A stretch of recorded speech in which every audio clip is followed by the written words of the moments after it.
My friend. Hello. Good to see you. How you doing? I'm doing great. How about you? I'm doing good. Awesome. Season 5, Chosen. A lot of other shows announced last night. Man. Let's go there first. I think this is an interesting angle. Yeah. What do you think about these upcoming shows? Obviously, you would potentially be part of The Way and everything there, or the animated series, which I'm sure you might have already been a part of. Maybe. We'll see, yeah.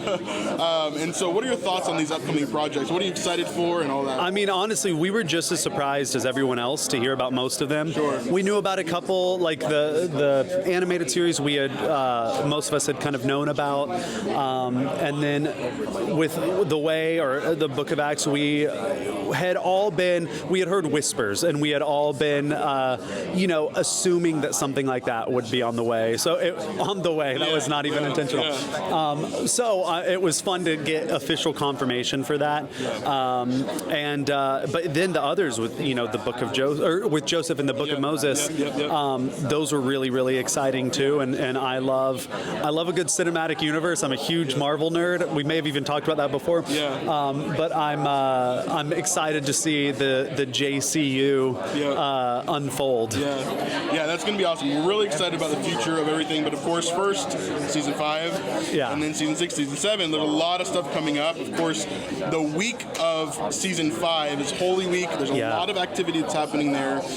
What are some of the things that you found most challenging throughout Holy Week to kind of navigate? I know that we're exploring your character kind of in the past, and then in the present, and kind of learning these, getting into a new spot for your character in a lot of ways. Yeah. What are your thoughts there?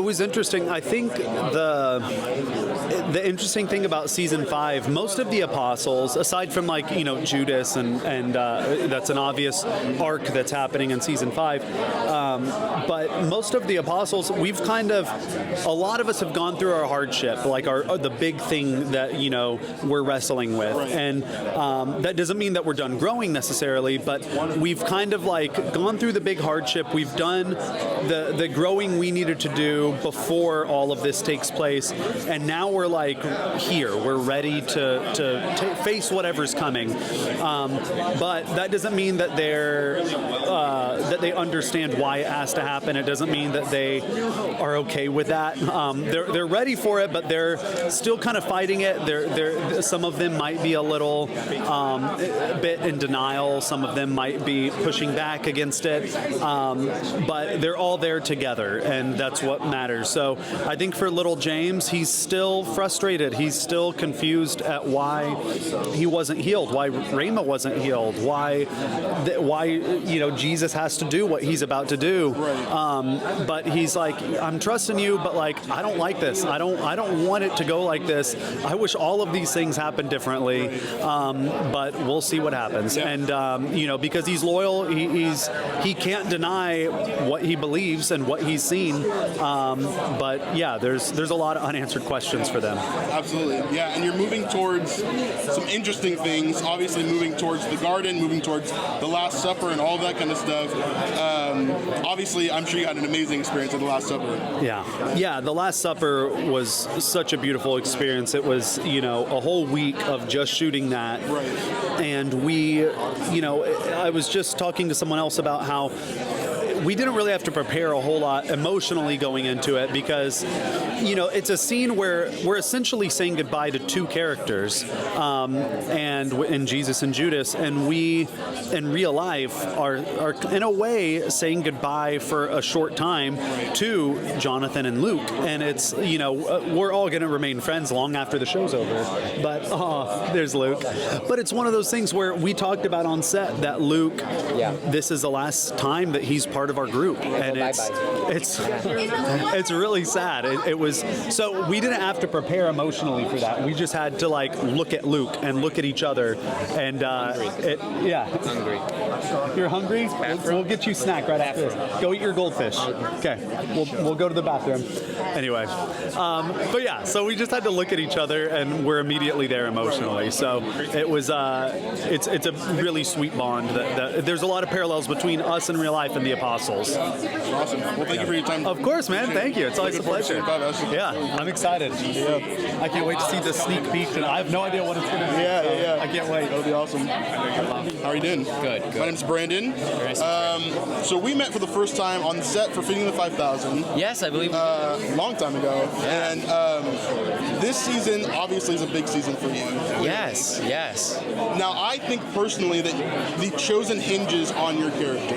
I think that the writing for so many other Christian projects, while brilliant in other ways, It's very kind of you to say. Almost every single time other projects falter on Judas. And they kind of make him this mustache-twirling villain, and they make him something that I think that he's not. And I think that you grasp, obviously, talking last night, and as you've talked about at length, I'm sure you're tired of talking about it, but I think you really understand this character, this humanity of Judas, what his motives are and where he's going. And so in that, how do you see this project, I guess, changing the way that people see Judas? I think this project is very important to a lot of people because it's reached such a huge audience of people who hadn't seen possibly other depictions of him, and that's important to see. Because I was over here, I'm aware of Jesus Christ Superstar, Right. Jesus of Nazareth, where Judas is played by the Ian McShane, Right.